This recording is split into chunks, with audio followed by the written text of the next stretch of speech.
But the truth is, all Hindus are at risk. And as a Hindu myself and a soon-to-be mother, I find this very distressing. When my husband, we're considering where in Bharat to move to raise our young family, it's really a dilemma we're facing when we're looking at a map of India. And instead of really focusing on the things that I would love to be focusing on, like where's the best climate for my preferences, what's the infrastructure like, I find I'm focusing more on what are the demographic changes in those regions.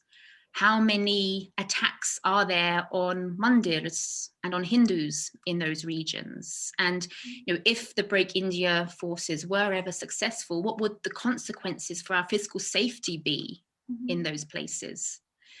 And so as with any genocide, the objective must be to make the genocide stop and make sure it never happens again.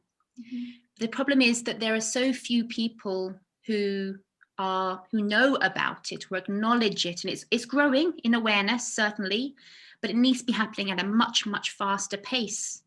Because at the moment, the terribly sad situation is that if something were to happen to my young family and myself for being Hindus, I'm not sure justice would be served.